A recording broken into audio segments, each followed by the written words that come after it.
Hello,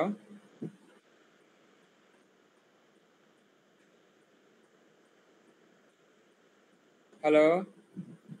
হ্যাঁ sir, দেখা যাচ্ছে। আচ্ছা, তো আগের দিনে হচ্ছে আমরা এই দুটো দেখেছিলাম। একটা হচ্ছে ম্যালথাস মডেল, আর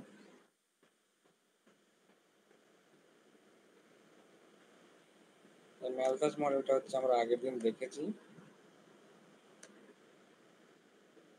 তো এরপর সলিউশনটা আমরা দেখেছিলাম, এটা এক্সপোনেনশিয়াল সলিউশনটা এখানে পাওয়া যায়। এখানে যদি তোমার রেট গ্রেটার দেন 0 হয় তাহলে এক্সপোনেনশিয়ালি গ্রো করে, আর যদি ইকুয়াল টু 0 হয় তাহলে এটা ইনিশিয়াল ভ্যালুতে থাকে, আর লেস দেন 0 হলে এটা 0-র দিকে চলে যায়।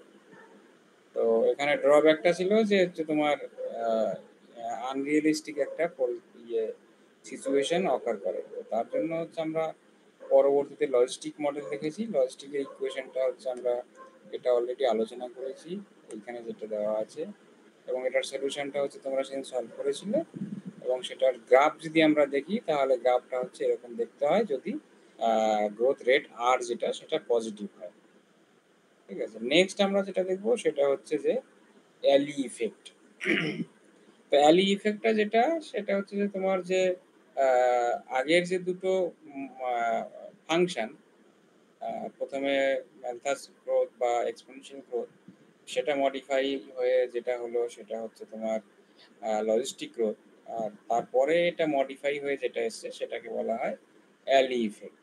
তো অ্যালি ইফেক্ট হচ্ছে তোমার Allee effect formula is originated after the name of Warder Clyde Allee, 19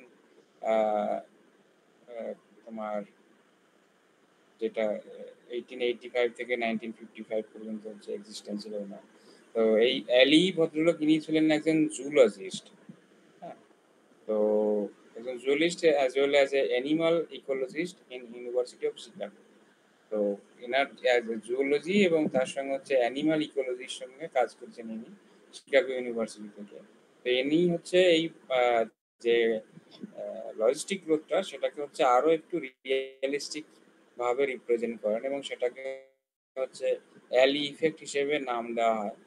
তো Allee effect occurs in a small or Spurs population, যেখানে পপুলেশনটা হচ্ছে স্মল সাইজ বা স্পার্স পপুলেশন টাইপের হতে পারে, অলদো রিয়ারলি ডিটেক্টেড, এবং যেটাকে খুব মানে ডিটেক্ট করা খুব মানে যেটা অন্যান্য সিস্টেমের ক্ষেত্রে যেটা দেখা যায় যে তুমি ম্যালথেজিয়ান গ্রোথটা তুমি সরাসরি দেখতে পাচ্ছ যে কোথায় কোথায় এবং কতটা টাইম রেঞ্জের মধ্যে এটা রিয়েলিস্টিক সিচুয়েশন দেয়। পরবর্তীতে হচ্ছে আমরা এটাকে লজিস্টিকে দেখেছি। লজিস্টিকের ক্ষেত্রে যেটা হয় যে তোমার ক্যারিং ক্যাপাসিটির উপরে হচ্ছে এটা ফিক্স থাকে যে ক্যারিং ক্যাপাসিটি যত ম্যাথ ক্ষেত্রে অতটাই রিচ করবে। কিন্তু এটা এর থেকে আরেকটু সফিস্টিকেটেড, এবং তার জন্য এটা হচ্ছে আমরা রিয়েল ফেনোমেনাতে অত ইজিলি এটাকে আমরা দেখতে পারবো না। That is why this is already really detected and widely believe to be common in nature, এবং সেটা নেচারে যে প্রেজেন্ট আছে সেটার কিন্তু হচ্ছে বিলিভ যেটা সেটা কিন্তু এখানে আছে। So the population growth of this type of subject to alley effects is reduced at a low density. তো আমরা যদি পপুলেশনটাকে লো ডেন্সিটির ক্ষেত্রে অ্যাপ্লাই করি তাহলে এটা অ্যাপ্লিকেবল। আর এই যে ক্ষেত্রটা যে আমরা যদি এর আগের যে ইকুয়েশনস গুলো দেখি, তো সেই ইকুয়েশনস এর ক্ষেত্রে থেকে আমরা যদি এই ইকুয়েশনটা নিই তাহলে আমরা আমরা আগের যে দুটো ইকুয়েশন দেখেছি, দেখো খেয়াল করো এখানে ম্যালথাজিয়ান গ্রোথের যে ইকুয়েশনটা ছিল সেটা হচ্ছে আমরা যদি এই রেটটাকে একটা কনসিডার করি, সো আর মাইনাস ডি, তাহলে d n dt equal to some constant into n. তার মানে এটা একটা রাইট সাইডের যে ফাংশনটা সেই ফাংশনটা হচ্ছে একটা পলিনোমিয়াল অফ ডিগ্রি 1। এবং তারপরে আমরা যেটা দেখেছি সেটা হচ্ছে লজিস্টিক গ্রোথ, এটাকে যদি আমরা ব্রেক করি তাহলে R N minus R into N square by K.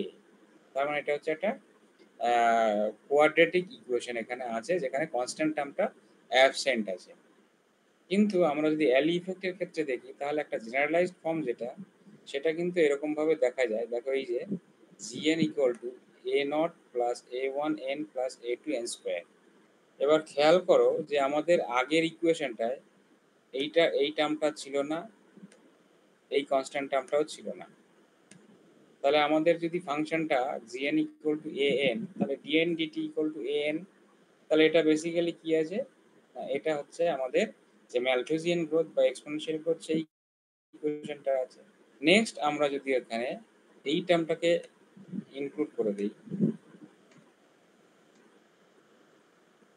তাহলে এইখানে যে ইকুয়েশনটা আছে দেখো এখানে n মাইনাস এ টু এন স্কোয়ার, তাহলে এই এ টু এর ভ্যালু যদি হচ্ছে আমরা মাইনাস মাইনাস একটা কনসিডার করে দিই, তাহলে এই যে ইকুয়েশনটা সেই ইকুয়েশনটা কিন্তু লজিস্টিক ইকুয়েশনের মতোই বিহেভিয়ারটা শো করবে। আর ফাইনালি আমরা যদি হচ্ছে তার সঙ্গে একটা কনস্ট্যান্ট এখানে অ্যাড করে দিই, তাহলে এই ইকুয়েশনটা দেখো একটা জেনারেল কোয়াড্রেটিক ফর্ম চলে এলো। আর এই যে ফর্মটা, এটা হচ্ছে আমাদের লজিস্টিক যে গ্রোথটা আছে তার থেকেও একটা জেনারেলাইজড ফর্ম, এবং এটাকেই হচ্ছে আমরা বলবো হচ্ছে অ্যালি ইফেক্ট। এবার আমরা হচ্ছে এই বিভিন্ন রকম সিচুয়েশন যদি দেখি, তাহলে অ্যালি ইফেক্টগুলো দেখতে হচ্ছে এরকম হবে। এইখানে a1, a2 আর a0 এই তিনটের ভ্যালু যদি হচ্ছে আমরা বিভিন্ন রকম কনসিডার করি, তাহলে অ্যালি ইফেক্টটা কিন্তু এইরকম দেখতে হবে। দেখো, তো সেক্ষেত্রে আমাদের এই যে ফার্স্টের টার্মটা আছে, এইখানে ইকুয়েশনের যে রুট, সেই রুট কিন্তু হচ্ছে আমাদের এখানে টোটাল রুট আছে হচ্ছে 3টে রুট, ঠিক আছে। তো 3টে রুটের মধ্যে হচ্ছে দেখো একটা তো জিরোতে আছে, আরেকটা হচ্ছে একটা ইন্টারমিডিয়েট ভ্যালুতে আছে, আর একটা হচ্ছে কে তে আছে, তাহলে ম্যাক্সিমাম কে তে গিয়ে পৌঁছেছে। আচ্ছা, এরপরে আমরা দেখতে পাচ্ছি সেখানে হচ্ছে দুটো রুট আছে, এবং সেটা হচ্ছে এই যে ইকুয়েশনটা, এই যে কার্ভটা, এই কার্ভের লোয়ার পার্টটা এটা যদি ধীরে ধীরে উপরের দিকে চলে যায়, যেটা হচ্ছে এই এই জায়গাটা। আর ফাইনালি হচ্ছে যদি হচ্ছে আমাদের এই কার্ভটা নিচে যদি টাচ নাই করে থাকে, তাহলে এখানে যেটা আসবে দেখো, এটা হচ্ছে শুধুমাত্র লজিস্টিক গ্রোথের মতো দেখতে ইকুয়েশনটা চলে আসে। তাহলে এটা হচ্ছে আমাদের যে এই যে আগের ইকুয়েশনটা আমরা দেখলাম, সেই ইকুয়েশনে এই a0, a1 আর a2 এইগুলোর যদি বিভিন্ন রকম ভ্যালু কনসিডার করা হয়, তাহলে এরকম হচ্ছে আমরা দেখতে পাই। এবার এইখানে যখন এই যে পপুলেশনটা দেখো ইকুইলিব্রিয়াম পয়েন্ট 3টে যখন শো করবে, তখন সেটাকে বলা হয় হচ্ছে স্ট্রং অ্যালি ইফেক্ট, ঠিক আছে। আচ্ছা, তারপরে যখন এটা দুটো ইকুয়েশন কিন্তু হচ্ছে এই কার্ভটাকেই যখন এইরকম ভাবে মডিফাই হয়ে যায়, তখন সেটাকে বলা হয় উইক অ্যালি ইফেক্ট। আর যখন এই কার্ভটা সরাসরি উপর দিক থেকে এরকম তোমার কনভেক্স মানে কনকেভ কার্ভ যদি এরকম দেখানো হয়, তাহলে এটাকে বলা হয় নো অ্যালি ইফেক্ট। তাহলে এই হচ্ছে আমাদের জায়গা। এবার যদি হচ্ছে আমরা এই এই ফাংশনটাকে যদি হচ্ছে আমরা এখানে নিই, তাহলে দেখো যে জিএন ফাংশনটা, তাহলে এনটাকে যদি আমরা আলাদা করে কমন নিয়ে দাঁড়িয়ে করি, তাহলে এটাকে হচ্ছে দেখো এইখানে যে পার্টটা সেটা কিন্তু এরকম জেনারেলাইজ ফর্মে এখানে আছে। তাহলে আর এখানে এনটাকে এখানে গুণ করা নেই, এন গুণ করে দিলে হচ্ছে দেখো এখানে প্রথমে আর এন ইন্টু 1 - n/k, এটা হচ্ছে লজিস্টিক গ্রোথ। আচ্ছা, তারপরে হচ্ছে minus N minus A by K, এটা হচ্ছে বাকি এক্সপ্রেশন, যেটা হচ্ছে অ্যালি ইফেক্টটা এখানে অ্যাড হয়ে গেছে। তাহলে এইটা হচ্ছে, তাহলে 3টে রুট থাকার মানে কিন্তু হচ্ছে এই জায়গাটা থেকে আছে। এবার এইখানে যদি হচ্ছে আমরা দেখি যে a1 is greater than 0 R a2 less than 0, on obtain the alley effect which is represent the population that has maximum intrinsic growth rate in intermediate density. This effect may stem from the difficulty to finding mates of very low densities. তার মানে alley ইফেক্টের যে জায়গাটা সেটা হচ্ছে আমাদের দেখো, তাহলে আমাদের যদি এইখানে আমরা ইকুয়েশনটা লিখি, তাহলে dn dt equal to n into gn, এটা হচ্ছে আমাদের ইকুয়েশন। তাহলে জিএনটা হচ্ছে আমাদের এই যে মডিফাই হয়েছে, তাহলে সেই মডিফাইয়ের জায়গাটা হচ্ছে আমরা এখান থেকে দেখতে পাচ্ছি। তাহলে এটা হচ্ছে নেক্সট পার্ট, যেটা যে লজিস্টিক গ্রোথটাকেও মডিফাই করলে এরপরে যে ফাংশনটা আসে সেটাকে বলা হয় অ্যালি ইফেক্ট, এবং সেটার বিভিন্ন রকম এফেক্টের উপরে বেস করে হচ্ছে আমরা এইখানে বলতে পারি এটা হচ্ছে যেখানে 3টে রুট প্রেজেন্ট থাকে সেটাকে বলা হয় স্ট্রং অ্যালি ইফেক্ট। আর তাহলে এটা ডিএনডিটির ইকুয়েশনটা। আর এটা হচ্ছে তোমার দুটো রুট যদি থাকে, এই 3টে রুটের এই জায়গাটা যদি এটা যদি এই যে পজিটিভ রুটটা, এটা আসলে কি হয়েছে, জিরোতে গিয়ে পৌঁছে গেছে, তার মানে এখানে 3টে রুটটাই দুটো রুটে যখন কনভার্ট হয়ে যায়, তখন সেটাকে বলা হয় উইক অ্যালি ইফেক্ট। আর যেখানে দুটো রুট কখনোই ছিল না, কারণ এই কাপটা হচ্ছে জিরোকে ক্রস করে সরাসরি উপরে চলে গেছে, আবার গিয়ে কে কে ক্রস করে নিচে নেমে গেছে, তাই এটাকে বলা হয় পপুলেশন উইদাউট অ্যালি ইফেক্ট। তাহলে এই হচ্ছে আমাদের জায়গাটা। এরপরে আরেকটা আছে যেটাকে বলা হয় গম্পার্স মডেল। তো গম্পার্স মডেলটাও হচ্ছে এই পপুলেশন গ্রোথ মডেলের উপরেই বেস করে এখানে থাকে, কিন্তু এই মডেলটা কিন্তু হচ্ছে তিনটে যে আগের মডেল দেখা হলো সেটা হচ্ছে তোমার ম্যালথুজিয়ান গ্রোথ, নেক্সট হচ্ছে লজিস্টিক গ্রোথ এবং ফাইনালি হচ্ছে অ্যালি ইফেক্ট গ্রোথ। এই তিনটের কোনোটাই কিন্তু হচ্ছে গম্পার্স মডেলের সঙ্গে যায় না। গম্পার্স মডেলটা কিন্তু একটু আলাদা। তাহলে এখানে ইকুয়েশনটা যদি আমরা দেখি তাহলে ডিএন ডিটি ইকুয়াল টু দেখো lambda into e to the power alpha t into n. তার মানে আমরা যদি ম্যালথুজিয়ান গ্রোথটাকে কনসিডার করি তাহলে ম্যালথুজিয়ানের গ্রোথ যেখানে কনস্ট্যান্ট ছিল সেই কনস্ট্যান্ট যদি হচ্ছে lambda into e to the power minus alpha t দিয়ে রিপ্রেজেন্ট করা হয় তাহলে যে গ্রোথটা পাওয়া যাবে সেটা হচ্ছে গম্পার্স মডেল। এবার খেয়াল রাখতে হবে এই যে গম্পার্স মডেল সেটা কিন্তু হচ্ছে অটোনমাস সিস্টেম নয়, এটা একটা নন অটোনমাস সিস্টেম। তার কারণে এখানে অলরেডি একটা টাইম এখানে প্রেজেন্ট রয়ে গেছে, ঠিক আছে। এবার এটার কম্পাস মডেল যদি হচ্ছে আমরা এটাকে বিভিন্ন রকমভাবে লিখতে পারি এই ইকুয়েশনটাকে, যে আমরা টাইমটাকে যদি একটা নতুন ভেরিয়েবল কনসিডার করি, যে তোমার আলফা টি টিটাকে যদি গামা দিয়ে রিপ্রেজেন্ট করা হয় তাহলে তোমার d gamma dt equal to তোমার এই মাইনাস আলফা হয়ে যাবে, আর এই টোটাল জিনিসটা হচ্ছে গামা দিয়ে রিপ্রেজেন্ট করা যাবে। তার মানে lambda into e to the power minus alpha t, এটাকে যদি গামা দিয়ে লেখা হয় তাহলে হচ্ছে d gamma dt equal to minus alpha into gamma হয়ে যাবে। এবং সেক্ষেত্রে যদি হচ্ছে আমরা এই ইকুয়েশনটাকে আরো সিম্পলিফাইড ফর্মে দেখতে চাই তাহলে dn dt can be written as minus kappa n into log of n বা এল এন এন, যেখানে এই জিএন ফাংশনটা কিন্তু হচ্ছে মাইনাস কাপা লগ এন বা এল এন এন। আচ্ছা, এখানে হচ্ছে দেখো যে এই যে ln function is undefined at n equal to 0, তো তার জন্য এই যে কম্পার্স মডেল যেটা আছে this relation is not valid for the small population and can not be considered a direct extension of any of the previous growth model. তার কারণ যে কোনো আমরা আগের যে মডেলগুলো দেখেছি সেখানে সবগুলোতেই কিন্তু জিরো একটা রুট ছিল বা একটা জিরো ইকুইলিব্রিয়াম পয়েন্ট ছিল। কম্পার্স মডেলের ক্ষেত্রে কিন্তু এই জিরো কিন্তু এখানে থাকে না। তো তার জন্য এই মডেলগুলো এই কম্পাস মডেলটাকে আগের যে তিনটে মডেল আমরা এখানে বলেছি বা প্রপোজ করেছি সেই তিনটে মডেলের কোনোটারই এক্সটেনশন নয় এটা। আচ্ছা, however a population model in clinical oncology considering their relative simple form, the predictions of any Gompertz equation agree remarkably well with the data for tumor growth। তো এই কম্পাউন্ড মডেল জেনারেলি হচ্ছে tumour growth মডেলের ক্ষেত্রে use করা হয়। তো আমরা যদি হচ্ছে টাইমের রেসপেক্টে এই কম্পাস ইকুয়েশনটাকে প্লট করি, এই যে dn dt equal to minus lambda into e to the power alpha t into n, তাহলে হচ্ছে দেখো টাইমের রেসপেক্টে এন এর যে সলিউশনটা সেটা হচ্ছে এরকমভাবে দেখতে পাওয়া যায়। তো এই যে ইকুয়েশনটা, এই ইকুয়েশনটাও কোনো একটা লিমিটে গিয়ে স্যাচুরেট হয়ে যাচ্ছে, কিন্তু সেটা কিন্তু আলটিমেটলি হচ্ছে একটা সিগময়েডাল গ্রাফ হিসেবে গিয়ে স্যাচুরেট করে যাচ্ছে। তো এটা হচ্ছে আলাদা ধরনের একটা গ্রোথ যেটা সিঙ্গেল পপুলেশন মডেলের ক্ষেত্রে ইউজ করা হয়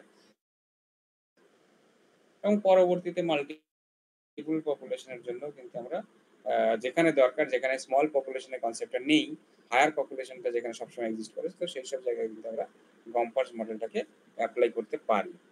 ওকে, নেক্সট যেটা আছে সেটা হচ্ছে যে মিকেলিস মেনটেন টাইপ গ্রোথ বা মিকেলিস মেনটেন কাইনেটিক্স। তো এই যে কাইনেটিক্সটা এটা বেসিক্যালি কেমিস্ট্রি বা এনজাইম ডিনামিক্সের জায়গা থেকে আসে, যেখানে হচ্ছে তোমার কোনো ক্যাটালিস্টের সাহায্যে কোনো একটা কেমিক্যাল রিয়াকশনকে হচ্ছে ফাস্ট বা হচ্ছে স্লোয়ার রেঞ্জে করানো যায়। তো সেই সমস্ত জায়গাগুলোতে হচ্ছে আমরা মিকেলিস মেনটেন কাইনেটিক্সটা হচ্ছে দেখতে পাই। তো এটা কাইরিয়েট মানে যে ফাংশনটা সেটা দেখতে হচ্ছে এইরকম ভাবে হয় যে ফাংশনটা যদি আমরা ভি নাম দিই আর এস যদি কোনো একটা পার্টিকুলার ভেরিয়েবল হয় তার যদি গ্রোথটাকে আমরা কনসিডার করি তাহলে vs can be written v max into s by K M plus s. এই যে ইকুয়েশন, এই ইকুয়েশনটাকে বলা হয় মিকেলিস মেনটেন ফাংশন, বা এই ভিএস ফাংশনটাকে আমরা বলবো মিকেলিস মেনটেন ফাংশন। আর এইখানে যে কনস্ট্যান্টগুলো আজ ইউজ করা হয়েছে একটা হচ্ছে ভি ম্যাক্স আর একটা হচ্ছে কে এম। তাহলে এইগুলোর একটা স্পেশালি নাম আছে, যেখানে কে এমটাকে বলা হয় মিচেলিস কনস্ট্যান্ট, আর এটাকে আমরা পরবর্তীতে দেখব সেটাকে বলা হবে হাফ স্যাচুরেশন কনস্ট্যান্ট।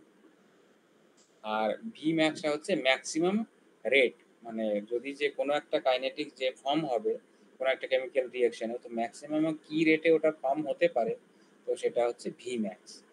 এবার এই যে ইকুয়েশনটা, এই ইকুয়েশনে যদি হচ্ছে আমরা এই ফাংশনটাকে যদি হচ্ছে আমরা লিমিটিং ভ্যালু কনসিডার করি, তাহলে এখানে তুমি দেখতে পাবে যে এখানে যদি হচ্ছে আমরা limit s tends to zero of vs, তাহলে দেখবে এই পুরোটাই হচ্ছে জিরো হয়ে যাচ্ছে। ঠিক আছে, এবার তুমি যদি limit s tends to infinity consider করো, তাহলে এই ভিএস এর লিমিটিং ভ্যালুটা হবে দেখো ভি ম্যাক্স। আর তুমি যদি লিমিটটাকে হচ্ছে s tends to K m consider করো, তাহলে এস এর ভ্যালু যদি এখানে কে এম বসিয়ে দাও, তাহলে দেখো এই টোটাল ভি এস এর ভ্যালুটা হয়ে যাবে হচ্ছে ভি ম্যাক্স বাই 2। তাহলে যখন limit s tends to K m হবে, তখন আমরা দেখতে পাচ্ছি যে ম্যাক্সিমাম যে রিয়াকশন রেট যেটা ভি ম্যাক্স ছিল, তাহলে এই ফাংশনটা হচ্ছে স্যাচুরেট করবে কোথায়, কে এম বাই 2 তে গিয়ে। তাহলে কে এম বাই 2 তে গিয়ে যদি স্যাচুরেট করে, তার মানে s tends to K m, তাহলে আমাদের স্যাচুরেশন জায়গাটা পাচ্ছি ভি ম্যাক্স বাই 2। তার জন্য এই যে কে এম, এটাকে বলা হয় হাফ স্যাচুরেশন কনস্ট্যান্ট। এটা কি বোঝা গেল? এবার হচ্ছে আমরা এই ভি ফাংশনটাকে যদি হচ্ছে এস এর রেসপেক্টে প্লট করি, তাহলে এরকম একটা গ্রাফ দেখতে পাওয়া যায়। তো এটাই হচ্ছে আমাদের মিচেলিস maintain graph.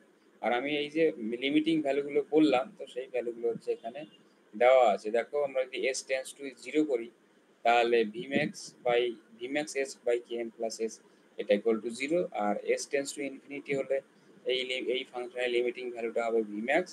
R finally S tends to K M যদি হয়, তাহলে এই ফাংশনের লিমিটিং ভ্যালু হবে ভি ম্যাক্স বাই 2। তাহলে যখন এসটা কে এম এ রিচ করবে, তখন আমরা দেখব যে এই ফাংশনটা ম্যাক্সিমাম যে রিয়াকশন রেট, সেটা হচ্ছে ভি ম্যাক্স বাই 2 তে গিয়ে পৌঁছাবে। তো তার জন্য আমরা এটাকে বলি, কে এমটাকে বলবো হচ্ছে হাফ স্যাচুরেশন কনস্ট্যান্ট। আর আমরা এস যদি দেখেছি, এস টেন্স টু ইনফিনিটি হওয়া মানে যদি যে সাবসেটটাকে হচ্ছে তুমি ক্যালকুলেট করবে ফর্ম হওয়ার যেটা, তাহলে সেটা যদি খুব প্রচুর পরিমাণে হয়ে যায়, তাহলে রিয়াকশন রেটের যে ভ্যালুটা সেটা ম্যাক্সিমাম রিয়াকশন রেটে গিয়ে পৌঁছাবে। তাহলে এই যে ফাংশন, এটাকে বলা হয় মিচেলিস মেনটেন ফাংশন। এই মিচেলিস মেনটেন ফাংশনটা বেসিক্যালি কেমিক্যাল রিয়াকশন ইকুয়েশন বা কেমিক্যাল রিয়াকশন ডিনামিক্স যেখানে আমরা ইউজ করি, সেই সব জায়গায় ইউজ করা হয়। এবং আরও বিভিন্ন জায়গায় যেরকম যেখানে তোমার এনজাইমেটিক কাইনেটিক্স ব্যবহার করা হয়, সেই সব জায়গায় এই ফাংশনগুলো ব্যবহার করা হয়। আচ্ছা, এরপরে যেটা আছে সেটাকে বলা হয় হলিং টাইপ গ্রোথ। হলিং টাইপ গ্রোথটা কিন্তু হচ্ছে সরাসরি আমরা ডিএক্সডিটির সঙ্গে ব্যবহার করি না। এটা জেনারেলি হচ্ছে যখন মাল্টিপল পপুলেশন এক্সিস্ট করে, তখন এই হলিং টাইপ ফাংশনটা ব্যবহার করা হয়। তো এইখানে হলিং টাইপ ফাংশনটা হচ্ছে এরকমভাবে দেখতে হয়। এই Holling type function is of the form, দেখো a into x to the power n minus 1 by k to the power n minus 1 plus x to the power n minus 1। এই ফাংশনটা বলা হয় Holling type function of Holling constant n। আর এখানে n এর value greater or equal to 2। তাহলে n এর value যদি 2 হবে, তাহলে এখানে পাওয়া যাবে ax by k plus x। n এর ভ্যালু যদি 3 হয়, তাহলে ax square by k square plus x square and so on। তো n এর ভ্যালু 2 হলে আমরা সেই ফাংশনটাকে বলি হলিং টাইপ 2 ফাংশন। n এর ভ্যালু 3 হলে আমরা সেই ফাংশনকে বলবো হলিং টাইপ 3 ফাংশন। এবার হলিং টাইপ 1 ফাংশন কিন্তু হচ্ছে দেখতে একটু অন্যরকম। সেটাকে আমরা সিম্পলি এই ax টাইপের ফাংশন হচ্ছে আমরা বলি যে এই যে dx dt এগুলো যদি ax হয়, তাহলে এই ax-টাকে আমরা বলবো হলিং টাইপ 1 ফাংশন ফর্ম। এই হলিং টাইপ 1 ফাংশন ফর্মটাকে আমরা পরবর্তীতে দেখব যে আমরা এটা লটকা-ভল্টেরা যে মডেলটা আছে, সেই মডেলে যে ফাংশনটা ইউজ হয় সেটা হচ্ছে হলিং টাইপ 1 ফাংশন ইউজ হয়। সেটা হচ্ছে যে আমরা যদি লটকা-ভল্টেরা মডেলটা এখানে পরে আলোচনা করি, তখন আমরা এটাকে দেখাবো। তাহলে এটা গেল হচ্ছে আমাদের হলিং টাইপ ফাংশন। এবং এই হলিং টাইপ ফাংশনটা হচ্ছে দেখো এই ফাংশনটা যদি আমরা গ্রাফিক্যালি রিপ্রেজেন্টেশনটা দেখি, তাহলে দেখতে এরকম দেখতে লাগবে। তো আমরা যদি এখানে n কনসিডার করি আর এখানে যদি হচ্ছে ফাংশনের ফর্মটা কনসিডার করি, তাহলে দেখবে এই যে রেড কালার যেটা লাইনটা, এটা একদম স্ট্রেট লাইন বেরিয়ে গেছে। এটাকে হচ্ছে আমরা টাইপ 1 ফাংশন বলছি।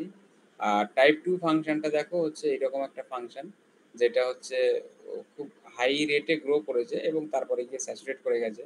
আর টাইপ 3 ফাংশনটা দেখো হচ্ছে সিগময়েডাল টাইপের ফাংশন হয়ে গেছে। তো যেটা হচ্ছে আমরা দেখেছি প্রথমে গ্রোথটা স্লো আছে, তারপরে গ্রোথটা ফাস্টার আছে এবং তারপরে ফাইনালি যত পপুলেশনের সাইজ বেড়েছে তখন গ্রোথটা আবার স্লো হয়ে গেছে।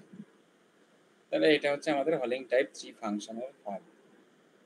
তো এই ধরনের ফাংশনগুলোকে অনেক সময় ফাংশনাল রেসপন্স বলা হয়।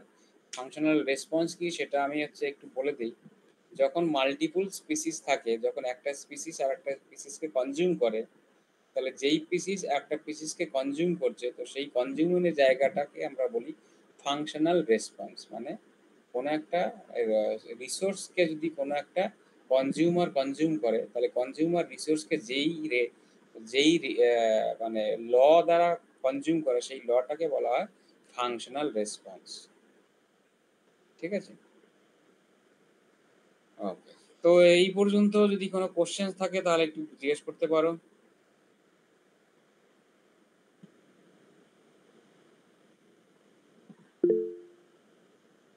হ্যালো।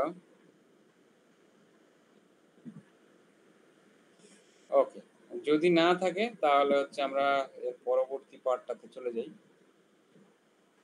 নেক্সট পার্ট হচ্ছে যে আমরা কিছু সিঙ্গেল পপুলেশন মডেল দেখব, যেটা হচ্ছে যে আমরা ব্যাকটেরিয়াল গ্রোথ ইন কেমোস্ট্যাট। তো এই কেমোস্ট্যাট ব্যাপারটা আগে কি সেটা হচ্ছে একটু মানে আলোচনা করা যায়, যদিও এটা এখানে লেখা আছে, আমি তোমাদেরকে এটা পাঠিয়ে দেবো। তো কেমোস্ট্যাট ব্যাপারটা হচ্ছে আচ্ছা, এখানে ছবিটা দেওয়া নেই, আমি তোমাদের একটু ড্র করে দেখিয়ে দিই। কেমোস্ট্যাট দেখতে হচ্ছে এরকম একটা জিনিস হয়। তোমরা জানো কেমোস্ট্যাট কিরকম হয়?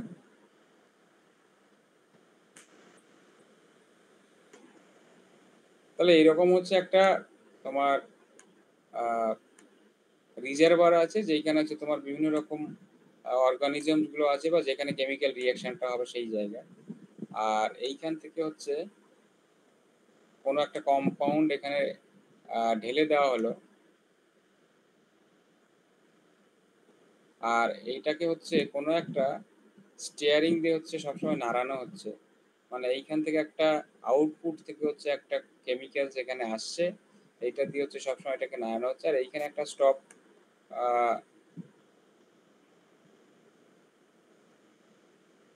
এখানে একটা আউটলেট আছে, স্টপ আউটলেট। এইখানে হচ্ছে তোমার যে রিকোয়ার্ড কেমিক্যালস বা যেই তোমার যে কম্পাউন্ডটা তৈরি হলো, সেটাকে এখানে কালেক্ট করে নেওয়া হচ্ছে। তো এইটাকে বলা হয় হচ্ছে কেমোস্ট্যাট। তাহলে এখানে যেটা হয় যেটা যে আমরা এর একটা সাধারণ এক্সাম্পল হলো, কেমোস্ট্যাটটা হচ্ছে তোমরা যদি হচ্ছে দেখো, মানে কোনো বেকারিজ বা যেখানে বিস্কিট ফিস্কিট বা পাউরুটি এরকম জায়গা তৈরি হয়, যে বেকারি জায়গাগুলোতে, সেই বেকারিজ গুলোতে কেমোস্ট্যাট ইউজ করা হয় ইসের তৈরি করার জন্য, যেখানে হচ্ছে তোমার ওখানে তোমার এক ধরনের ব্যাকটেরিয়া লাগে। ঠিক আছে? পাউরুটি ফাউরুটি এগুলো তৈরি করার জন্য যে ব্যাকটেরিয়া গুলো কিন্তু হচ্ছে যে সবসময় কোনো একটা কোম্পানি যদি হচ্ছে তার মানে প্রোডাক্টটাকে হচ্ছে কনসিস্টেন্ট রাখতে চায়, তাহলে কিন্তু হচ্ছে সে আহ, বিভিন্ন সময় বিভিন্ন জায়গা থেকে কিন্তু সেই ব্যাকটেরিয়াগুলোকে হচ্ছে বাই করবে না। ঠিক আছে? সেই ব্যাকটেরিয়াগুলো হচ্ছে তার ইন হাউস তৈরি করবে, এবং সেটা হচ্ছে কোনো একটা কেমোস্ট্যাট মেথডে তৈরি করবে, এবং সে হচ্ছে সবকিছুই সে কন্ট্রোলড ওয়েতে রাখবে। এই কন্ট্রোলড ওয়েতে রাখলে কি হবে, তার যে ব্যাকটেরিয়ার যে মানে কোয়ালিটি এবং কোয়ান্টিটি, এই দুটোই সে কিন্তু হচ্ছে কন্ট্রোল করতে পারবে। তাহলে মানে যে সমস্ত রেপুটেটেড কোম্পানিগুলো আছে, যে সমস্ত জায়গাগুলোতে হচ্ছে এরকম মাইক্রোবিয়াল কোনো অর্গানিজম ইউজ হয়, সেই সমস্ত জায়গাগুলোতে কিন্তু তাদের কোয়ালিটিটা মেনটেন করার জন্য তারা কিন্তু হচ্ছে সেখানে একটা কন্ট্রোল মেকানিজম ব্যবহার করে। সেই কন্ট্রোল মেকানিজম, যেই মেকানিজম হচ্ছে কোনো কেমিক্যাল রিয়াকশনের মাধ্যমে কোনো একটা মাইক্রো অর্গানিজম তৈরি করা হয়, সেটাকে হচ্ছে এই কেমোস্ট্যাট বলা হয়। তো বেকারিতে যেটা ইউজ হয় সেটা হচ্ছে ইস্ট। ইস্ট একটা একটা এক ধরনের ব্যাকটেরিয়া, তোমরা হচ্ছে সবাই হয়তো জানো যে ইস্ট হচ্ছে তোমার এইরকম বেকারির যে জায়গাগুলো সেখানে সবসময় র্যান্ডমলি ইউজ হয়, এবং সেই ইস্ট যদি হচ্ছে সে এক এক দিন এক এক রকম জায়গা থেকে নিয়ে আসে, তাহলে তার যে প্রোডাক্টের কোয়ালিটি সেটা কিন্তু সে মেনটেন করতে পারবে না। সেই কোয়ালিটিটাকে মেনটেন করতে হলে তাকে হচ্ছে কিন্তু সেই জিনিসটাকে হচ্ছে হয় যেখান থেকে আনবে সেখানে কন্ট্রোল মেকানিজমে হচ্ছে সেম কোয়ালিটির প্রোডাক্ট সবসময় পাওয়া যাবে, অথবা সে ইন হাউস মেকানিজম তৈরি করে সেখানে হচ্ছে এই প্রোডাক্টগুলো সে তৈরি করবে। তো যেই মেকানিজম ব্যবহার করে এটা তৈরি করা হয় সেটাকে বলা হয় কেমোস্ট্যাট। তোমরা হয়তো তোমরা ফিজিক্স জানো, তো তার মানে হচ্ছে থার্মোডিনামিক যেখানে পড়েছে সেখানে থার্মোস্ট্যাট ব্যাপারটা হয়তো নিশ্চয়ই জানো। তো সেই রকম ভাবেই হচ্ছে কেমিক্যাল যে রিয়াকশনগুলো যেখানে হয়, যেখানে কন্ট্রোল রয়েছে সমস্ত কিছু মানে কন্ট্রোল করা হয়, সেটাকে বলা হচ্ছে কেমোস্ট্যাট। এবার এই কেমোস্ট্যাটগুলো কোথায় কোথায় ইউজ হয় সেটা আমরা বললাম ফুড ইন্ডাস্ট্রিতে, যেখানে ফার্মেন্টেড কোনো প্রসেস ইউজ হয় সেই সমস্ত জায়গাগুলোতে। আচ্ছা, এবার কোনো ম্যানুফ্যাকচারিং যেখানে সুগার থেকে ইথানল বা এইরকম জাতীয় জিনিস তৈরি করা হয় সেই সমস্ত ম্যানুফ্যাকচারিং জায়গাগুলোতে ইউজ হয়। আর একটা হচ্ছে ফার্মাসিউটিক্যাল ইন্ডাস্ট্রিতে, যেখানে ব্যাকটেরিয়া যেই দোকানেই হচ্ছে তোর মধ্যে এরকমভাবে এনজাইম বা ব্যাকটেরিয়া ইউজ হবে সেই সমস্ত ইন্ডাস্ট্রিতেই কিন্তু হচ্ছে এই কেমোস্ট্যাটটা ইউজ হয়। তো এটা গেল হচ্ছে এই কেমোস্ট্যাট যদি কি বলা হয় তাহলে তোমাদেরকে এই মানে এই একটা স্কিমেটিক যে ফিগার সেটাও কিন্তু হচ্ছে তোমাদেরকে দেখানোর দরকার আর কি। এবার আমরা এখানে যেটা করব সেটা হচ্ছে যে কোনো একটা কেমোস্ট্যাট সিস্টেমে মাইক্রোব বা মাইক্রো অর্গানিজম গুলো কিরকম ভাবে গ্রো করে তার হচ্ছে একটা মডেল আমরা এখানে দেখানোর চেষ্টা করব। তো এইখানে এটা বলা আছে এ টিপিক্যাল কেমোস্ট্যাট মডেল। তাহলে কোনো একটা জায়গায় let us assume that the chemostat chamber is well stirred so that the nutrient concentration is constant at each time t. এবার এই কথাটা বলার মানে কি, যখন হচ্ছে তোমার এই যে চেম্বারটা আছে এই চেম্বারে হচ্ছে তোমার একটা সার্টেন অ্যামাউন্ট হচ্ছে তোমার কম্পোনেন্ট আছে। এবার যখন তুমি এই উপর থেকে কোনো একটা কম্পোনেন্ট এখানে দিচ্ছ, তো সেটা তো একটা পার্টিকুলার জায়গায় গিয়ে এখানে রিচ করছে, এবং সেটাকে যদি তুমি তাড়াতাড়ি আউটলেট থেকে নিয়ে নাও তাহলে তোমার এই যে পুরো এন্টায়ার জায়গাটা সেই জায়গার সমস্ত জায়গায় কিন্তু তোমার হচ্ছে কেমিক্যাল কম্পাউন্ডের যে ডেনসিটি সেটা সমান থাকবে না। তো সেটাকে সবসময় ঠিকঠাক রাখার জন্য তোমাকে এই যে স্টিয়ারার যেটা আছে, স্টিয়ারিং যেটা আছে, সেটা সবসময় তোমাকে ইউজ করতে হবে, সবসময় এটাকে নাড়াচাড়া করতে হবে। তাহলে তোমার এই যে কম্পাউন্ডগুলো সেই কম্পাউন্ডগুলো সবসময় একটা ওয়েল মিক্সড অবস্থা থাকবে, এবং যেটাকে হচ্ছে আমরা ম্যাথামেটিক্যাল ওয়েতে বলি তাহলে হচ্ছে যে নিউট্রিয়েন্ট কনসেন্ট যে পজিশন থেকে যদি কোনো একটা স্যাম্পল তুমি টেস্ট করো তাহলে দেখবে যে কনসেন্ট্রেশনটা সব জায়গায় সেম আছে। এর জন্যই হচ্ছে এই কেমোস্ট্যাটটা ইউজ দরকার, এবং সেখানে হচ্ছে ওয়েল স্টিয়ারিং এর যে জায়গাটা সেটা হচ্ছে আমাদের এখানে দরকার হবে। Now we then model the bacterial growth by the logistic equation. তাহলে এই যে লজিস্টিক গ্রোথটা কিন্তু দেখো আমরা এখানে একটা কাজে লাগাবো। তাহলে আমরা কি করব যে এইখানে ব্যাকটেরিয়ার যে গ্রোথটা সেটা হচ্ছে একটা লজিস্টিক ইকুয়েশনে ইউজ করে আমরা কাজে লাগাবো। আর এখানে যে কনস্ট্যান্ট ইউজ হবে যেটা আর, যেটা হচ্ছে ইন্ট্রিনসিক গ্রোথ রেট, আর আর হচ্ছে ইনিশিয়াল কনসেন্ট্রেশন হচ্ছে সি নট বলা আছে। and if we denote uh, this by rate bacteria outflow chamber, then the balance equation of the growth and uh, outflow is given by এটা হচ্ছে s হবে।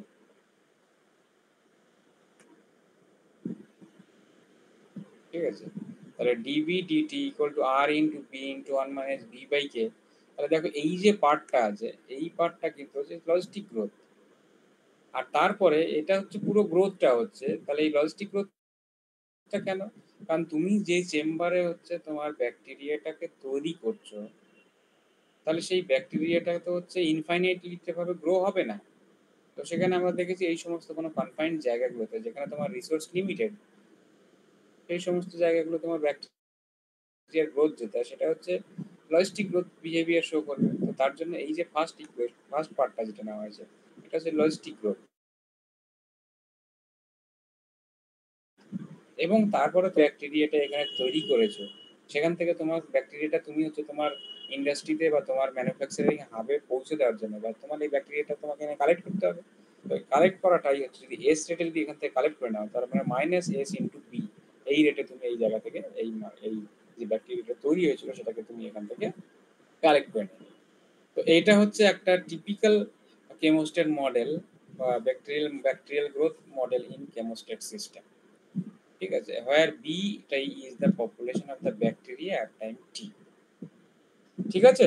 তো এইরকম ভাবে হচ্ছে আমরা একটা কেমোস্ট্যাট মডেল, কোনো একটা ব্যাকটেরিয়াল গোত্রের কেমোস্ট্যাট সিস্টেমের মডেলটাকে হচ্ছে আমরা ডিফাইন করতে পারি।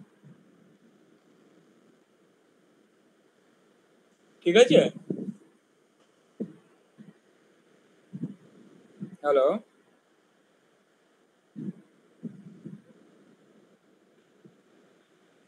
আচ্ছা। এবার এই মডেলটা হচ্ছে তোমরা এখানে এনালাইসিস করতে পারো, এখানে ইকুইলিব্রিয়াম পয়েন্টগুলো বের করে সেটা হচ্ছে তোমরা একবার দেখে নিও। আমি যদিও এনালাইসিসটা এখানে শো করিনি, যেহেতু এই এনালাইসিসগুলো খুবই সিম্পল এনালাইসিস।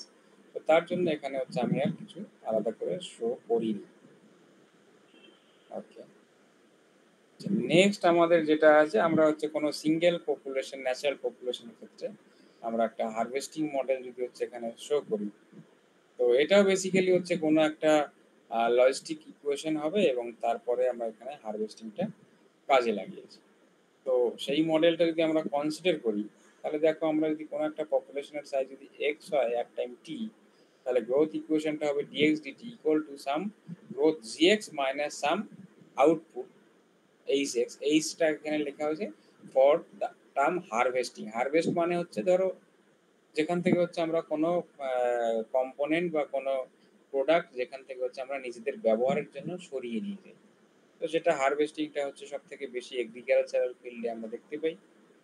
মানে কোনো একটা মানে ক্রপস যদি হচ্ছে আমরা সেখানে মানে প্রডিউস করি এবং সেটাকে একটা সার্টেন টাইমে গিয়ে সেটাকে সবগুলোকে আমরা হারভেস্ট করে নিই বা আহরণ করে নিই, সেটাকে হচ্ছে আমাদের ইউজের জন্য। তো এই জন্য হচ্ছে আমরা একটা ন্যাচারাল পপুলেশনের হারভেস্টিং মডেলটা হচ্ছে আমরা এখানে দেখার চেষ্টা করব। তাহলে হচ্ছে আমরা এক্স হচ্ছে population size at time T, G is the growth rate of the population at time T, and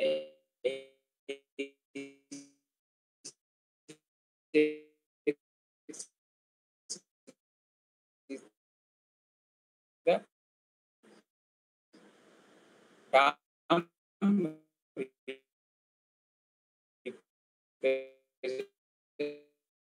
the harvesting on the population or the number of population removed from the system. Now this system 11 is known as the equation 11 is known as the constant harvesting model. Otherwise this model is a variable harvesting model.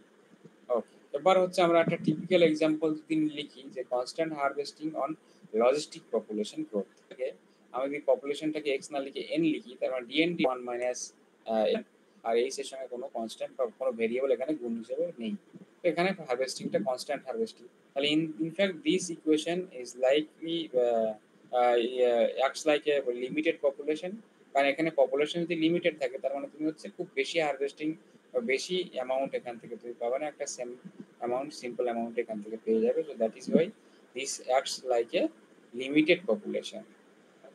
It is obvious that here is no harvesting in case when h equals to 0. তুমি যদি h equals to 0 consider করো তাহলে কোনো harvesting এখানে থাকবে না, তাহলে সেই মডেলটা শুধু একটা লজিস্টিক গ্রোথ মডেল হিসেবে থেকে যাবে।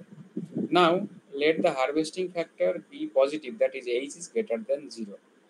তাহলে এই যদি গ্রেটার দ্যান 0 হয় তাহলে আমাদের এই হারভেস্টিংটা একটু পজিটিভ কনস্ট্যান্ট হারভেস্টিং মডেল হিসেবে থেকে যাবে। নেক্সট আমরা দেখব কিছু এক্সাম্পল যেখানে হচ্ছে variable harvesting model with logistic growth. তাহলে এখানে আমরা এখানে একটা এক্সাম্পল নিয়েছি যে এই যে ইকুয়েশনটা dn dt is equals to logistic growth rn into 1 minus n by k minus fn। তাহলে fn ফাংশনটা কিন্তু হচ্ছে আমাদের এখানে ফাংশন অফ এন যদি হয় এটা, তাহলে এটাকে আমরা বলবো ভেরিয়েবল হারভেস্টিং মডেল। তো এখানে বিভিন্ন রকম ফাংশন ইউজ করা হয়। তো একটা অ্যাজ এক্সাম্পল আমরা যদি হচ্ছে এই এফ এন ফাংশনটাকে H N by one plus N consider করি, আর আমরা যদি এটা কনস্ট্যান্টটাকে ওয়ান কনসিডার করি, তাহলে ইকুয়েশনটা হচ্ছে দেখো dN dt equals to R N into one minus N minus H N by one plus K. তাহলে এটা হচ্ছে একটা পার্টিকুলার টাইপ অফ হারভেস্টিং যেখানে আমরা কনসিডার করে নিয়েছি যে পপুলেশনের যে ক্যারিং ক্যাপাসিটি সেটা হচ্ছে one, that is unit carrying capacity, এবং সেখানে হারভেস্টিংটা হচ্ছে ভেরিয়েবল হারভেস্টিং। এখানে হারভেস্টিংটাও ইন্টারেস্টিং দেখো, যদি এন ইকুয়ালস টু 0 হয় তাহলে হারভেস্টিংটা নেই, প্রেজেন্ট নেই, no harvesting, harvesting equal to 0। এবার এন ইকুয়াল টু যদি খুব এন এর ভ্যালু যদি খুব হাই হয়, হাই হওয়া মানে এখানে দেখো এন এর ভ্যালু ম্যাক্সিমাম 1 হতে পারে, 1 এর বেশি হবে না, কারণ ক্যারিং ক্যাপাসিটি কত আছে 1। আর 1 এর যদি বেশি থাকে তার মানে ওই পপুলেশনটা নেমে ওই যে 1 এই পৌঁছে যাবে। তাহলে আমরা যদি n এর ভ্যালু 1 কনসিডার করি তাহলে হচ্ছে হারভেস্টিংটা দেখো কত হবে h/2, তার মানে ম্যাক্সিমাম হারভেস্টিং রেট বাই 2 তে গিয়ে পৌঁছে যাবে আমাদের হারভেস্টিং। আর যদি n এর ভ্যালু 1 এর থেকে ছোট হয় তাহলে 1 এর থেকে ছোট হলে এখান থেকে কত হচ্ছে h into something less than n, আর এখানে তাহলে এটা h এর থেকে কম একটা রেটে হারভেস্টিংটা এখানে হতে থাকবে। তার ম্যাক্সিমাম হারভেস্টিংটা কিন্তু এখানে h এর বেশি হবে না। তাহলে এইখানে দেখো আমরা আগের যে ক্ষেত্রে দেখলাম যে কনস্ট্যান্ট হারভেস্টিং, সেখানেও কিন্তু হারভেস্টিংটা ম্যাক্সিমাম এইচ হয়েছিল এবং সেখানে মিনিমামও এইচ হারভেস্টিং হয়েছিল। কিন্তু এইখানে হারভেস্টিংটা কিন্তু দেখো 0 হতে পারে আর ম্যাক্সিমাম এইচ হতে পারে, এইচ এর বেশি হারভেস্টিং এখানে হবে না। কিন্তু জেনারেল কেসে কি হবে, হারভেস্টিংটা সবসময় এইচ মানে তোমার 0 থেকে এইচ এর ভিতরে থাকবে, greater than 0 and less than H, এই রেঞ্জে এখানে হারভেস্টিংটা হবে। তো এই জন্য হচ্ছে আমরা জেনারেলি যে সমস্ত মডেলগুলোতে হচ্ছে তোমার পপুলেশনগুলো তোমার লার্জ পপুলেশন স্কেলে থাকে, তো সেই সমস্ত জায়গায় হচ্ছে আমরা এরকম একটা ভেরিয়েবল হারভেস্টিং টার্মটা ইউজ করি, যেখানে হচ্ছে হারভেস্টিংটা তুমি হারভেস্টিংটার কনস্ট্যান্ট যতই বাড়িয়ে দাও না কেন সেটা কিন্তু ম্যাক্সিমাম এইচ ক্রস করবে না। তাহলে এই হচ্ছে আমাদের একটা হারভেস্টিং টার্মের মডেল। তো এই হারভেস্টিং মডেলটাও কিন্তু হচ্ছে তোমরা অ্যানালিসিস করতে পারো, এই ইকুইলিব্রিয়াম পয়েন্টগুলো, তার স্টেবিলিটি বিহেভিয়ারগুলো কেমন হবে, সেই সমস্ত বিষয়গুলো কিন্তু তোমরা ইজিলি অ্যানালিসিস করে বের করতে পারবে। আচ্ছা, তো এটা নিয়ে কি কোনো কোশ্চেন আছে? নো স্যার, ওকে, ঠিকঠাক। নেক্সট আমরা দেখি, যেখানে হচ্ছে আমরা দেখব একটা বিশেষ টাইপ অফ মডেল যেটাকে বলা হয় ইনসেক্ট আউটব্রেক মডেল। তো ইনসেক্ট আউটব্রেক মডেলের কথা, যেটা হচ্ছে স্পাউস বার্ড ওয়ার্ম বলে হচ্ছে একটা ইনসেক্ট আছে, তার আউটব্রেকের উপরে এখানে একটা মডেল দেওয়া হয়েছিল। এটা খুব পুরনো একটা মডেল এবং এই মডেলগুলো এখন খুব একটা আর কাজে লাগে না বা দরকার পড়ে না, তার কারণ হচ্ছে এখন ইনসেক্ট আউটব্রেকটা খুব একটা হয় না। যদিও হচ্ছে তোমরা যদি খুব মানে খেয়াল করে থাকো, যখন এই লকডাউন চলছিল, লকডাউনের মাঝামাঝি বা এরকম সময়, তখন একটা নিউজ হয়তো তোমরা শুনে থাকলেও থাকতে পারো যে আমাদের ইন্ডিয়াতে পাকিস্তানের ওই সাইড থেকে এবং পাঞ্জাবের দিক থেকে হচ্ছে প্রচুর ইনসেক্ট ঢুকে প্রচুর ফসল নষ্ট করছিল। সেই নিউজটা তোমরা শুনেছো? নো স্যার, আমার মানে শোনা হয়নি। আচ্ছা, বা পঙ্গপালের গল্প কেউ শুনেছো? পঙ্গপাল?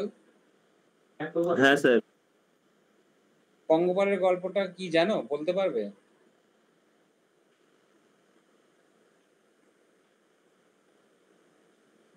সামান্য কিছু যদি মনে থাকে।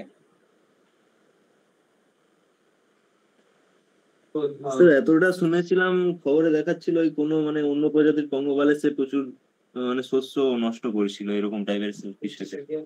হ্যাঁ হ্যাঁ, পঙ্গপাল যেটা এসে সেটা হচ্ছে পতঙ্গের বিশাল বড় মানে ডেনসিটি। তো এই পতঙ্গের প্রচুর সংখ্যক পতঙ্গকে একসঙ্গে, আমরা বাংলায় যে কথাটা ইউজ হতো সেটা হচ্ছে পঙ্গপাল। পঙ্গপাল কথাটা হচ্ছে আগে যখন একসঙ্গে প্রচুর লোকজন যখন গিয়ে কোথাও একটা হুজ্জুতি পাকাতো, তখন সেটাকে পঙ্গপালের একটা হুজ্জুতি এই ধরনের কথা ব্যবহার করা হতো। এখন সেটা খুব একটা হয় না, কারণ আগে এরকম প্রচুর হতো যে কোনো একটা সময় মানে অনেক সময় যেটা হতো যে প্রচুর এরকম ইনসেক্ট যারা আছে, পতঙ্গ, এরা হচ্ছে একটা কোনো একটা কারণে বা কোনো একটা সময় সময় পর পর এদের পপুলেশন প্রচুর বেড়ে যেত এবং তার সঙ্গে এরা কি করতো, তার সঙ্গে খাবার দরকার হতো। এবার এর খাবারটা কি, এরা হচ্ছে যে কোনো ফসল বা গাছের পাতা সমস্ত কিছু এরা খেয়ে নিত। এবার এবার খাওয়ার সঙ্গে যত খেত এদের পপুলেশনের সাইজটা আরো বেড়ে যেত এবং তার জন্য কি হতো, একদম এলাকার পর এলাকা যত ফসল আছে বা গাছের পাতা আছে সব খেয়ে একদম পরিষ্কার করে দিয়ে, যেখানে খাওয়া হয়ে গেছে সেখানে তো খাবার নেই এবং তার সামনে যেখানে খাবার আছে সেই দিকে চলে যেত, এই করে পুরো এলাকার পর এলাকা এরা ধ্বংস করে দিত। তো সেই ধরনেরই একটা মডেল এটা হচ্ছে কানাডার কোনো একটা জায়গায় এই ধরনের প্রবলেমটার উপরে হচ্ছে একটা মডেলিং করা হয়েছিল, এই ইনসেক্ট আউটব্রেক মডেলটা, এবং সেটা সেই ইনসেক্টটা হচ্ছে এই স্প্রাউস বার্ডওয়ার্ম ইনসেক্ট যেটা ছিল, সেই ইনসেক্টের উপরে এই মডেলটা করা হয়েছিল। তো তার জন্য এইটা হচ্ছে এই ইনসেক্ট আউটব্রেক মডেলের উপরেই আমরা যখনই বলি, তো সেটাই স্প্রাউস বারডম মডেলটাকে হচ্ছে আমরা মানে রিপ্রেজেন্ট করি। তো সেই ইকুয়েশনটাও কিন্তু এরকমই ছিল, যে এইখানে এই আরবি বা কেবি এই টার্মগুলো কিন্তু হচ্ছে অরিজিনালি যারা এই মডেলিংটা ব্যবহার করেছিল তারা এই টার্মগুলো ব্যবহার করেছিল বলেই এইখানে মানে আরবি কথাটাই লেখা হয়েছে, এখানে কেবি কথাটাই লেখা হয়েছে, বারডম থেকে এখানে বি এসছে। তো এইভাবেই এখানে লেখা আছে। তো এর আমরা যদি মডেলটাকে দেখি, দেখো এটা লজিস্টিক মডেল, এবং এই মডেলটা হচ্ছে 13 নম্বর মডেল যেরকম ছিল সেই মডেলের মতোই এখানে আছে। তো এইখানে যে মডেলটা ইউজ হয়েছিল সেই শুধুমাত্র FN এর যে ফর্মটা, সেই ফর্মটা শুধু এখানে আলাদা ছিল। তো এই ফর্মটা, এই যে এখানে প্রশ্ন হচ্ছে যে এই যে জায়গাটা, এটা তো হারভেস্টিং এর মতো একটা টার্ম, তো এটা এখানে কেন যোগ করা হয়েছিল? কারণ এই ইনসেক্টগুলোতে আবার এই ইনসেক্টগুলোকে আবার কিছু পাখি ছিল যারা হচ্ছে ইনসেক্টগুলোকে খেয়ে নিত।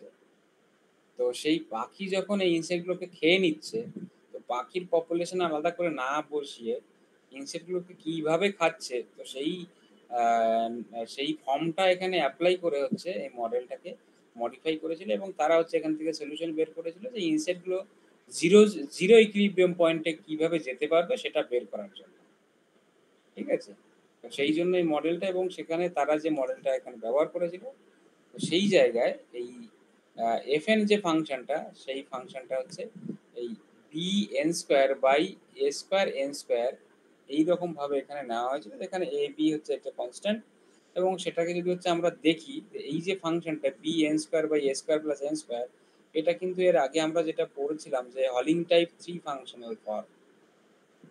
এই যে হলিং টাইপ ফাংশনাল ফর্ম, এখানে n এর ভ্যালু যদি 3 বসাও তাহলে এটা ax² by k² plus x² হচ্ছে। তাহলে এই ফর্মটা দেখো, এই যে তোমার প্রথমে গ্রোথটা খুব স্লো, মানে ইনসেক্টের যে তোমার হারভেস্টিং মানে যে পাখি যেভাবে খাচ্ছে, পাখিগুলো প্রথমে দেখে খুব স্লো রেটে খেত, তারপর খুব ফাস্টার রেটে খেত, তারপরে যখন ইনসেক্টের পপুলেশন কমে আসতো তখন আবার খাওয়ার রেটটা স্লো হয়ে যেত। তো এইভাবেই কিন্তু হচ্ছে এখানে এই মডেলটা এখানে নেওয়া হয়েছে তোমার এই ইনসেক্ট আউটব্রেক মডেলের জায়গাটায়, এবং সেটা আমরা যদি এই ফাংশনাল ফর্মটা যদি এখানে বসিয়ে দিই, তাহলে আমরা দেখবো dn/dt equal to rb into, ও এখানে একটা n লেখা মিস হয়ে গেছে, এখানে রয়েছে, এখানে একটা n থাকবে, তাহলে rb into n into 1 minus n by kb minus bn² by a² n²। তাহলে এটাই হচ্ছে আমাদের সেই মডেলটা, যেটা হচ্ছে স্প্রাউস বারডম মডেলের জন্য ব্যবহার করা হয়েছিল, যেটা কানাডার ওই সাইডে লুডউইং বলে হচ্ছে এক ভদ্রলোক, তিনি এই মডেলটা প্রপোজ করেছিলেন, এবং সেই মডেলটাকে বলা হয় স্প্রাউস বারডমের ইনসেক্ট আউটব্রেক মডেল। তো এইখানে হচ্ছে কোনটা কোন প্যারামিটারে কি ডাইমেনশন সেই সব বলা আছে, সেই সমস্ত নিয়ে আমি এখানে বলছিলাম। তো এটা গেল হচ্ছে আমাদের মডেল, যেগুলো হচ্ছে আমরা সিঙ্গেল পপুলেশন মডেলের যে জায়গাগুলো দেখলাম সেই সব জায়গাগুলো। আচ্ছা, এইটা হচ্ছে প্রে প্রিডেটর মডেল, হবে না প্রি প্রিডেটর। তাহলে নেক্সট আমরা যেটা দেখবো সেটা হচ্ছে যে prey predator model with logistic growth.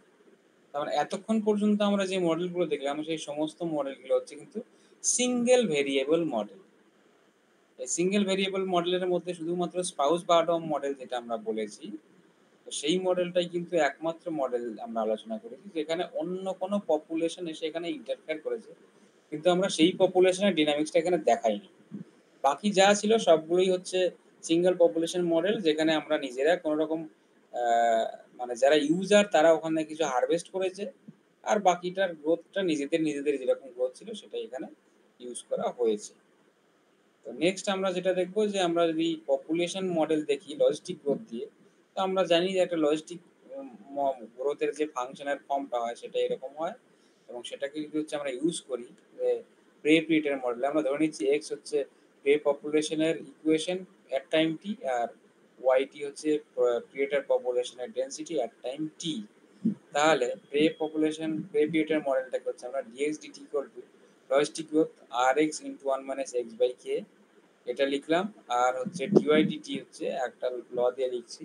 এবার এই যে পরের যে টার্মটা, এটা দেখো b into x into y, ওয়াইটাকে প্রিডেটর বি রেটে, একটা প্রিডেটর বি রেটে মানে একটা প্রেকে খেতে বি টাইম লাগাচ্ছে। তো সেই হচ্ছে এখানেকার যে সেই লতে এখানে কনজিউম করছে।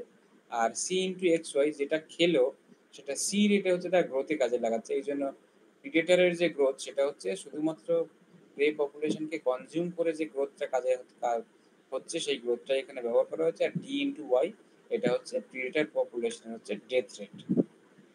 তাহলে তাহলে এটা স্যার হচ্ছে ওই আমাদের। হ্যাঁ বলো, প্রেডেটরের দিকে ওই এক্সটা কেন দেয়া আছে? প্রেডেটর তো শুধু খাচ্ছে, তাহলে বি ওয়াই হতো তো, তাহলে বি এক্স ওয়াই কেন? কোনটা বলো? ওই যে এইটা প্রেডেটর পপুলেশন যেটা, হ্যাঁ এই টার্মটা, হ্যাঁ এখানে ওই একটা এক্সটা কেন আছে? একটা প্রিডেটর একটা পার্টিকুলার টাইমে কতগুলো প্রেকে খাচ্ছে।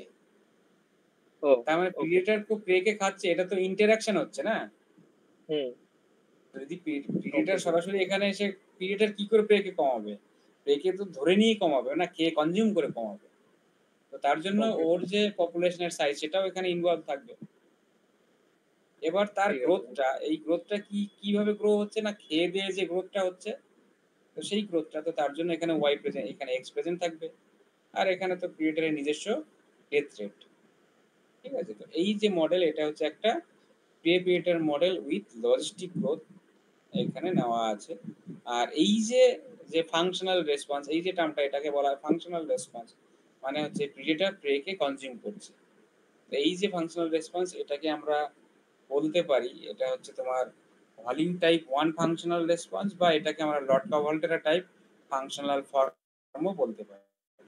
ঠিক আছে, আর এই যে টার্মটা এর যে এই যে গ্রোথে যে জিনিসটা কাজে লাগাচ্ছে এটাকে বলা হচ্ছে নিউমেরিক্যাল রেসপন্স। মানে খাওয়া দাওয়ার পরে সেটা নিজে গ্রোথে যেটা কাজে লাগছে, নিট গ্রোথ, সেটার যে ফর্মটা সেটাকে বলা হয় নিউমেরিক্যাল রেসপন্স। তাহলে এইখানে যে কনস্ট্যান্ট গুলো ব্যবহার হলো সেটা আর যে কনস্ট্যান্ট সেটাকে বলা হয় পার ক্যাপিটা গ্রোথ রেট বা intrinsic growth rate of prey population in absence of any predator. K is the carrying capacity and B is the predation rate. তাহলে B রেটে predation rate হচ্ছে বা consumption rate হচ্ছে। C is the growth rate of the predator consuming the prey population, R D হচ্ছে natural death rate or mortality rate of the predator population. In such model, it is assumed that all the constants used are positive, that the term Rx into 1 minus x by k is called the logistic growth. তাহলে এটা হচ্ছে একটা example, যেটা হচ্ছে simple pray পিরিয়ডের মডেলের example with logistic growth. ঠিক আছে, হ্যাঁ স্যার। আচ্ছা নেক্সট এই পার্টটা হচ্ছে তোমাদের তো আমি হচ্ছে পড়িয়েছি, এটা আলাদা করে আর এখানে দেখাচ্ছি না। 11 এর যেটা স্টেডি স্টেট ইকুইলিব্রিয়ামটা কিভাবে করা হয়, নেক্সট এসআই এর মডেল সেটা দরকার নেই। নেক্সট যে মডেলটা হচ্ছে আমি পড়বো সেটা হচ্ছে লটকা-ভল্টেরা প্রে পিরিয়ডের মডেল, যেটা হয়তো তোমরা অলরেডি পড়েছো, তাই তো?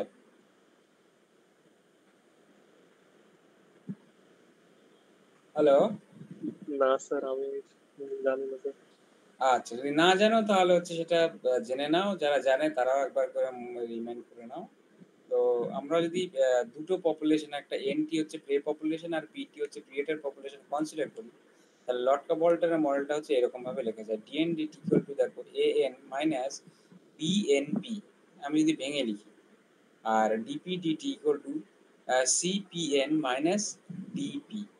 তাহলে এই যে ইকুয়েশন, এই ইকুয়েশনটাকে বলা হয়, এই যে সিস্টেম এটাকে বলা হয় লটকা-ভল্টেরা মডেল। এবার এই লটকা-ভল্টেরা মডেলের চারটে অ্যাজাম্পশনস আছে, সেই অ্যাজাম্পশনস গুলো হচ্ছে আমরা পরপর এখানে বলবো। অ্যাজাম্পশন 1, এটা কি, prey in absence of any predation grows unboundedly in a Malthusian way. তার মানে দেখো যদি কোনো প্রিডেটর পপুলেশন পি না থাকে তাহলে এখানে এই গ্রোথ রেটটা কি আছে, ডিএনডিটি ইকুয়াল টু এএন, তাহলে এই গ্রোথটা কেমন, ম্যালথুজিয়ান গ্রোথ। তাহলে সেটাই এখানে বলা হলো যে this is Malthusian growth and this is an in the term in 20 equation 24. Also the effect of the predation is to reduce the prey per capita growth rate by a term proportional to the prey and predator population, and this is denoted by minus BNP. তাহলে এটা হচ্ছে এই যে টার্মটা BNP যেটা, সেটা হচ্ছে আমাদের প্রিডেশন rate বা হচ্ছে ফাংশনাল রেসপন্স। আচ্ছা নেক্সট পপুলেশনের অ্যাজাম্পশন যেটা হচ্ছে in absence of any prey substances the predator death rate results in the exponential decay that is minus d into p, যেটা এখানে দেওয়া আছে। তাহলে কোনো যদি প্রে পপুলেশন না থাকে তাহলে এখানে n নেই, তাহলে n এর পার্টটা 0, তার মানে dpd equal to minus dp, তার মানে এটা এক্সপোনেনশিয়ালি ডিক্রিজ করে যাচ্ছে। তাহলে কোনো প্রে পপুলেশন না থাকলে এটা এক্সপোনেনশিয়ালি ডিক্রিজ করে যাবে, এটা একটা অ্যাজাম্পশন। আচ্ছা, the prey contribution to the predator's growth, that is CNP, that is the proportional to the available prey as well as the size of the predator population. তাহলে এটা হচ্ছে আমাদের কনজাম্পশন রেট বা হচ্ছে net growth rate of the predator population in the present of prey population. তাহলে এই চারটে assumption কিন্তু খুব ইম্পর্টেন্ট ফর লটকা-ভল্টেরা মডেলের। লটকা-ভল্টেরা মডেলে চারটে টার্ম ইউজ করা হয়, চারটে টার্মের জন্য চারটে অ্যাজাম্পশন কিন্তু এখানে বলা আছে। এই ছাড়া আর কোনো রকম গ্রোথ বা কোনো রকম ডিকে এই সমস্ত কিছু এখানে কনসিডার করা হয় না। আচ্ছা, এবার দেখা আমি হ্যাঁ বলো। এটা ওই আগের প্রেপারেটর মডেলই তো হয়ে গেল স্যার, আগে আপনি যে মডেলটা করাছিলেন। হ্যাঁ, আগের মডেলটা, ওই জন্য আগের মডেলে যেটা বললাম যে আগের মডেলের যে এই যে ফাংশনাল ফর্মটা সেটা লটকা-ভল্টেরা টাইপ ফাংশনাল ফর্ম। ওকে, আগের মডেলের যে গ্রোথটা ছিল সেটা হচ্ছে তোমার তোমার লজিস্টিক গ্রোথ ছিল। এই মডেলটা দেখো, এই মডেলের গ্রোথটা কি লজিস্টিক গ্রোথ না, এই যে হ্যাঁ হ্যাঁ ওকে। আর এই মডেলের গ্রোথটা কি আছে, ম্যালথুজিয়ান গ্রোথ, এই যে এন, তাই না? ওকে, টার্মগুলো ভেঙে লাগলেই বুঝতে পারবে। তো এই হচ্ছে দুটোর মধ্যে difference. Now the term NP can be thought as the representation as representing the conversion of the energy from one source to another, and BNP is taken from the prey, and NCP assumes to be the acutes to the predations. So we shall see the model as this model has serious drawback.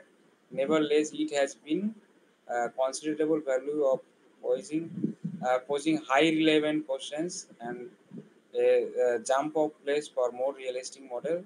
This is main motivation of the study here. So এখানে the model, these and these two are known as Lotka Volterra model. Same the same equation, এই Lotka Volterra দুজন আলাদা লোক, তারা এই ধরনের same equation দুজন প্রায় সেম টাইমে আলাদা আলাদা সময় থেকে দিয়েছিল। মানে দুজনের মধ্যে কারোর সঙ্গে যোগাযোগ ছিল না, তো তারা এরকম দেয়। তো তার জন্য এই সিস্টেমটাকে হচ্ছে লটকা-ভল্টেরা মডেল হিসেবে বলা হয়। ঠিক আছে, এবার এই মডেলের ইকুইলিব্রিয়াম পয়েন্টগুলো এরকম ভাবে বের করা হয় এবং ফাইনালি হচ্ছে স্টেবিলিটি, সেইগুলো হচ্ছে পরপর অ্যানালিসিস করা যেতে পারে। সেই অ্যানালিসিসগুলো আমি এখানে শো করিনি সেটা। তো এটা ড্রব্যাকটা হচ্ছে যে এই যে তোমার কোনো যদি ইয়ে না থাকে, প্রিডেটর না থাকে, তাহলে ম্যালথুজিয়ান গ্রোথটা তো হচ্ছে বাস্তবে কোনো পপুলেশনের জন্য সম্ভব না, তাহলে এটা একটা ড্রব্যাক। তাহলে এই ধরনের আরো কিছু, যদি কোনো প্রে পপুলেশন না থাকে এটা হচ্ছে তোমার ডিক্রিজ করছে, তো ডিক্রিজ করে যাবে এক্সপোনেনশিয়ালি, এটা ট্রু। তাহলে এটা যেরকম একটা স্ট্রং পয়েন্ট, তাহলে এরকম কিছু জায়গা এখানে থাকে, তো সেই জায়গাগুলো হচ্ছে তোমরা এখান থেকে বলতেই পারো।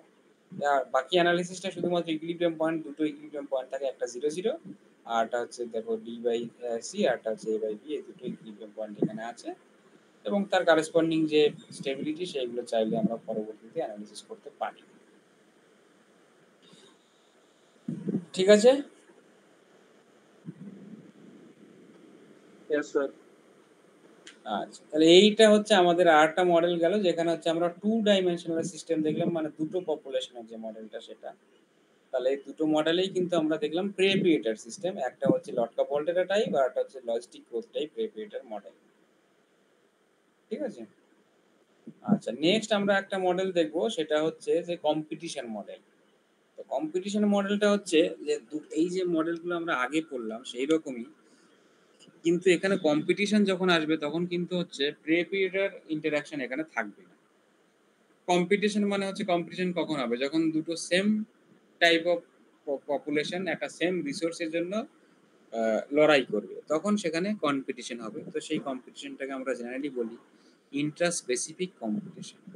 when two or more same group of species compete for the same limited food resource or in some way inhibit each other's growth, then the corresponding model is known the interspecific competition model.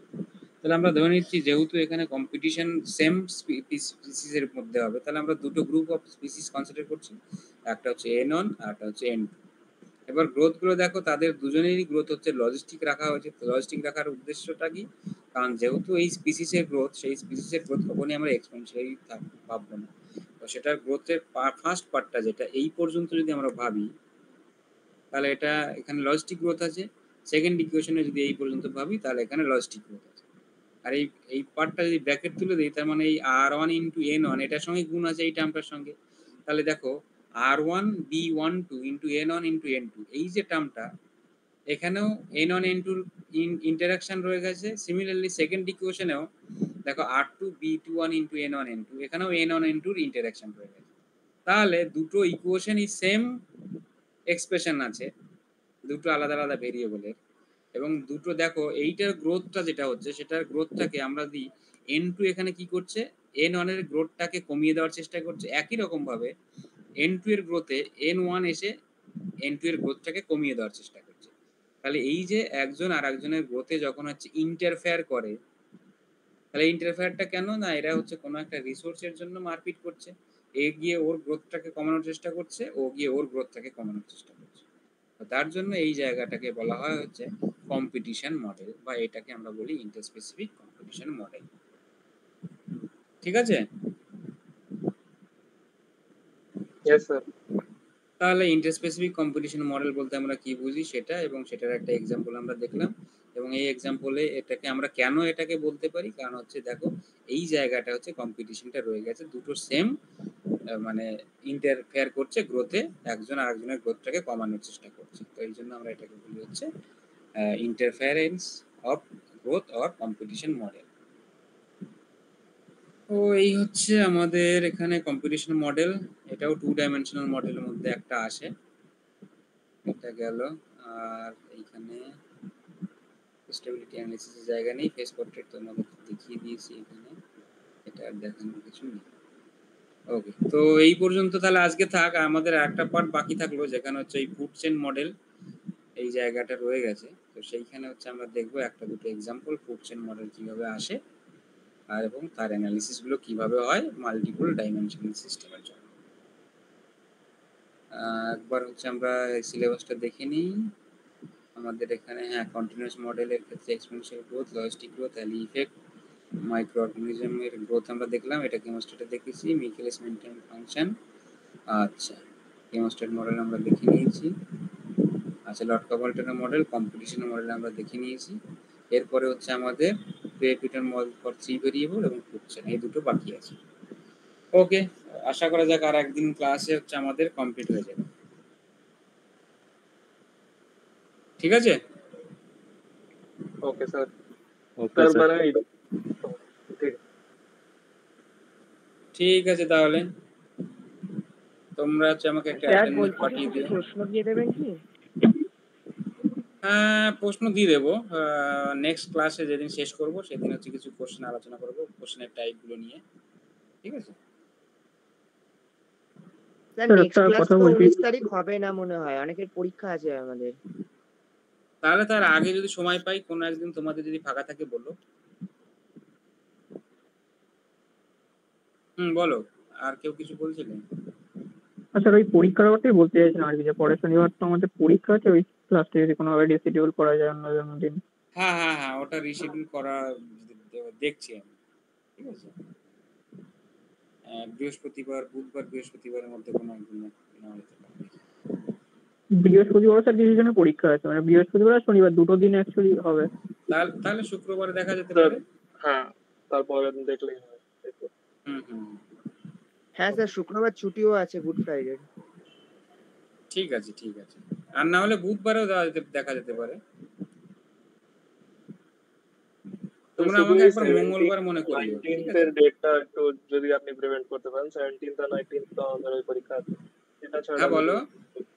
17th R 19th এর মানে 19th এর পর যদি কোনো date আপনি decide করতে পারেন তাহলে ভালো হয়। কেন আচ্ছা, এখন 19th এর পরে তোমাদের ফাঁকা আছে তো? তোমাদের 90th এর পরীক্ষা শেষ হয়ে যাচ্ছে?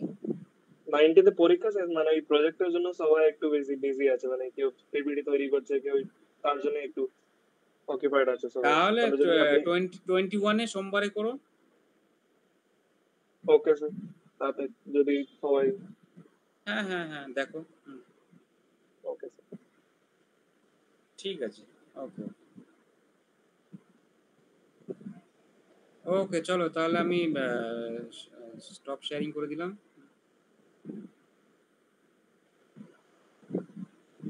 এটা মানে কোন বই থেকে পড়বে একটু যদি বলে দেন। আমি এটা পাঠিয়ে দেবো, আর এইগুলো হচ্ছে ঠিক আছে। লিন্ডা জে অ্যালেনের বইতেও পেয়ে যাবে। ঠিক আছে, ঠিক আছে। লিন্ডা জে অ্যালেনের যে বইটা ওটা পেয়ে যাবে, আর আমি এটা শেয়ার করে দেবো।